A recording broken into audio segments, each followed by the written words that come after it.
Hey there, Chief Meteorologist Tim Buckley live with you. It's a little bit after 9 o'clock this evening, and we're going to be looking here at what's going on with our storm threat. Obviously, a lot of attention on the weather through today and into the evening hours, but what we're finding now is that we're starting to see things improve, and that for a lot of us, well, we kind of sidestepped the worst of it. Even still, our weather alert goes through about 10 o'clock this evening. I don't see any reason to change that at this point. Scattered thunderstorms, hail, wind, those have been the threats that we've been following, and certainly a good idea to stay alert to those. You might be hearing some thunder or seeing some lightning right now. If we hang on this weather camera for a little bit in High Point, you're probably going to see some. We've been noticing a lot of lightning off to the south and to the west in places like Lexington, Asheboro, all the way down toward Concord as well. There's a big flash right there as we've been looking at this camera throughout the night tonight. Most of the action has been in that corner of the sky, even as conditions have stayed pretty calm in High Point, apart from, well, a little bit of rain earlier this evening. Here's the wide view of the radar. There have been showers and storms kind of scattered across North Carolina as we anticipated, but really they've even been more widespread than I was thinking. Even with all these showers and storms, there's some sort of a triad split going on right there from Winston-Salem to Greensboro to Burlington.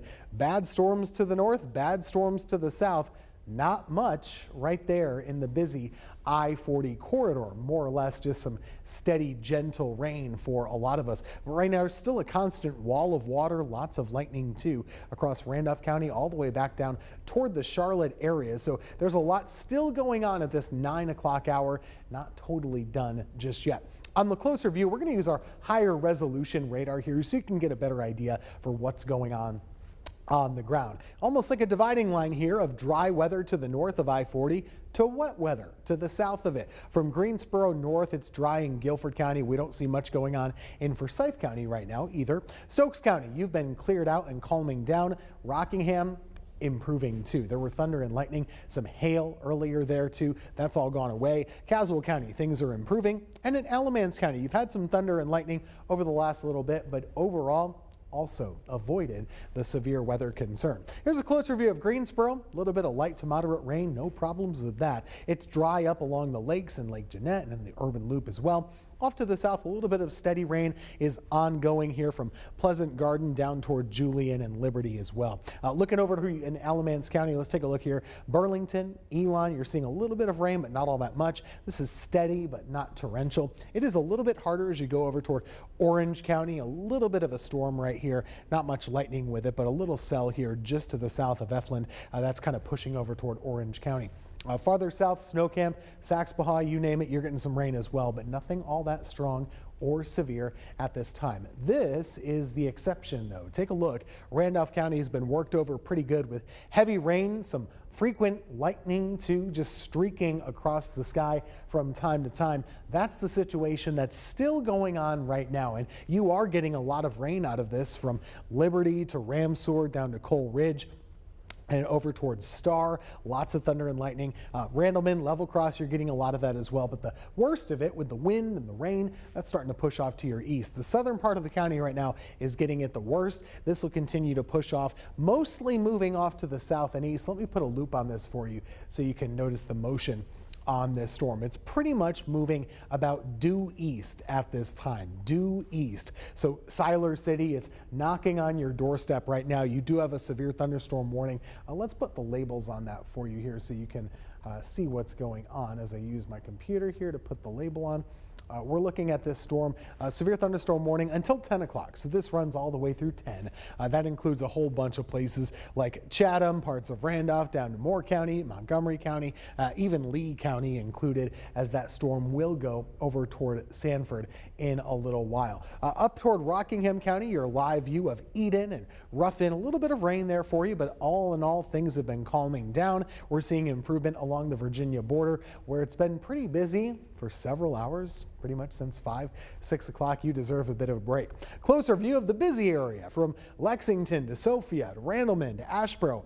Yeah, it kind of looks different when you play it at a high speed like this. All of those lightning strikes just kind of pulsing through the sky, right? And heavy rain lingers, but most of all that storm has started to wind down here.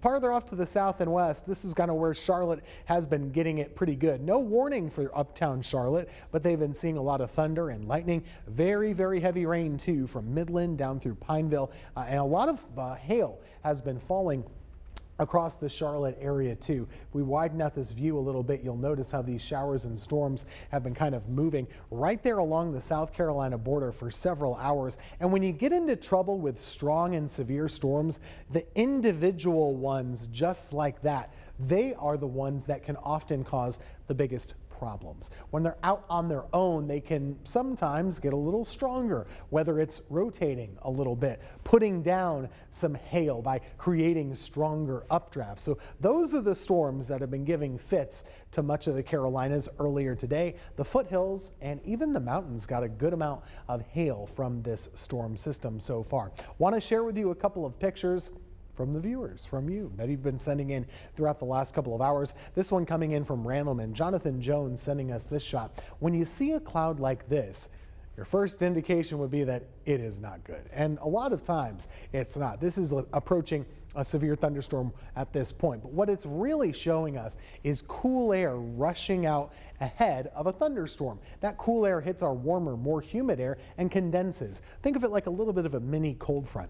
So that's all rushing through the air, and it typically signals some gusty winds are on the way. This was part of a severe thunderstorm warning in Randleman a little earlier. So Jonathan snapping that photo and sending it in to us. Earlier today, we had some hail reported up in Stoneville. So always nice if you're going to take a hail picture, it's good to compare it with something. And when it comes to hail, we love to compare it to coins. That seems to be the best one.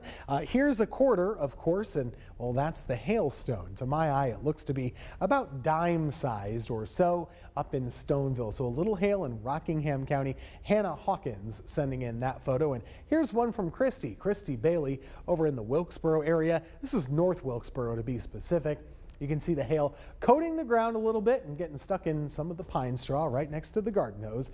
That was happening much earlier today. That was closer to the 4 and 5 o'clock hour. Some of the first storms to form in our area, that's when that was happening earlier today. So all in all, that hail has been the main story. We haven't seen all that much wind damage, but there have been plenty of reports of hail falling from the sky. And we were talking to you about this yesterday, that with this particular storm setup, it sure seemed like hail would be the biggest, most common concern with any of these thunderstorms. Let me show you the temperatures. This is a good thing. This means we've been cooling off a lot with the rainfall out there. We're down into the low 60s, even Asheboro right now at 59 degrees. When you cool the temperature quite that much, that's going to make it really difficult for any more showers or storms to be severe overnight tonight. We are probably going to have some more rain, maybe even some more thunder while we're trying to get some sleep tonight. But the good thing is that if you've lost a lot of that heating of the day, you're not going to get it back. Not overnight, not until you have the sun again, and that won't happen until tomorrow. So we've lost a lot of that storm fuel, which is good. Wet winds have not really been much of a factor, mostly light right now as well. Technically, we do still have a severe thunderstorm watch for our whole area. This runs up until midnight. I would expect they'll probably start to cancel out some of our counties pretty shortly. To me, that severe weather threat is really winding down across much of our foothill communities, the northern tier, and really much of the Triad too. So hopefully, as we get closer to 10 and 11 o'clock, we can see that go away. Storm reports from earlier today, just to kind of give you a lay of the land, who saw hail, who didn't.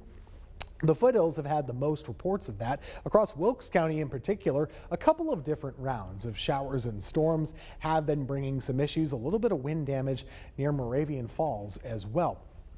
Up in Surrey County earlier tonight, some reports of hail and some in Stokes County too. Now, this is new information. I want to zoom in because I actually haven't seen this yet, but this would be new for us in Randolph County here. So we're going to be looking closer to the Asheboro area and Seagrove. This is around 9 o'clock now, but let's check the time on these storm reports to see what's been going on. So here we have it, 8:20 in the evening. That's about close to an hour ago. Looks like a tree was down near the intersection of Sharon Avenue and Portage Parkway. That's from 911 at Randolph County. They do a great job letting us know what's going on with bad weather. In Seagrove, right about here, there was also a tree down blocking the roadway near Route 13, the old Route 13, and Old Cox Road as well. Also in the Seagrove area, looks like there was another tree down reported right there off Clyde King Road, and all of those are coming in from 911. So that's actually some of the most wind damage that we've seen reported so far today. If you go across the rest of the state, most of the reports here have all been of the hail variety. And honestly, this has kind of been a common theme. You look across the southeast today, hail, hail, hail, lots and lots of this from Kentucky to Tennessee.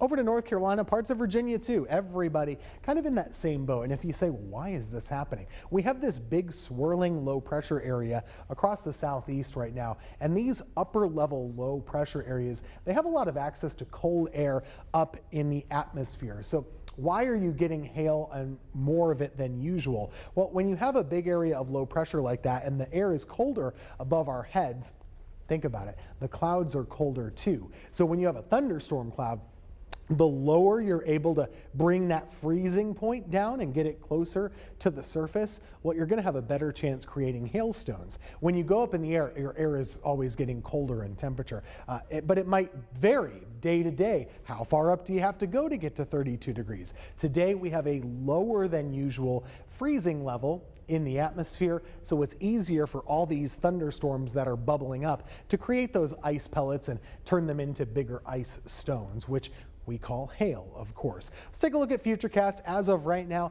it's had this bias through the last couple of hours. It's been too quick to get rid of the showers and storms, so kind of underestimating how slow they've been moving across our area. So let's take this with some grain of salt. It doesn't have a great handle on the situation tonight, but still, as we go closer to midnight, it does redevelop a little bit of shower and storm activity, even through about 2 and 3 a.m. Now, this is not really a concern to me because of what I already told you. We've lost a lot of that heat of the day. So at this point, the severe weather risk is very, very low, if not zero, going through the rest of the night tonight. We will want to keep an eye on Friday. Still dry in the morning, but toward the afternoon from 1 o'clock onward, we're likely to have a bit of a cold front that moves closer to the area. It could pop a shower or a storm. That would be about it. The threat of any severe weather tomorrow is pretty low. I wouldn't worry too much about it, but we will still be watching the radar even so.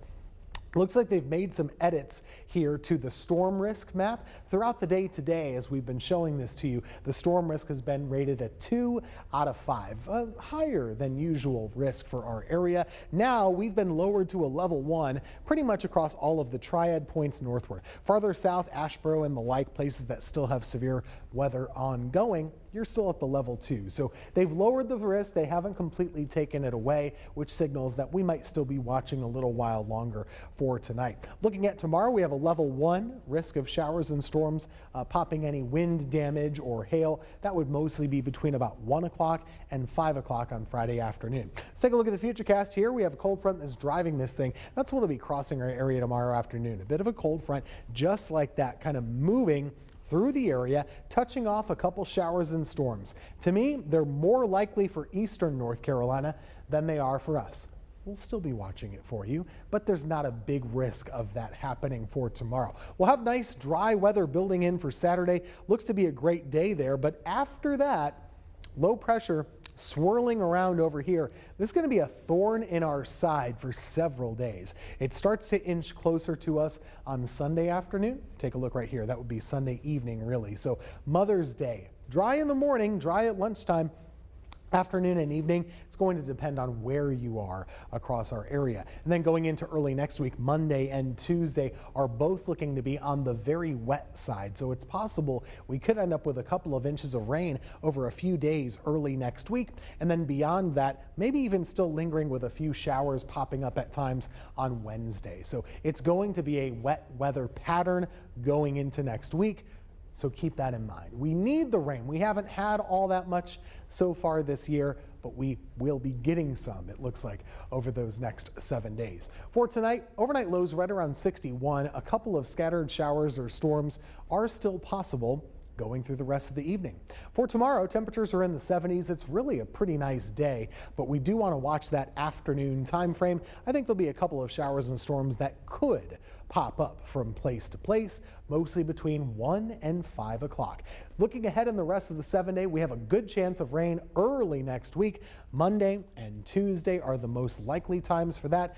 Otherwise, we'll still be watching the radar for you through the next couple of hours this evening. Obviously, you can catch our newscast on air on WFMY TV or here on WFMY Plus. We'll have all those updates for you.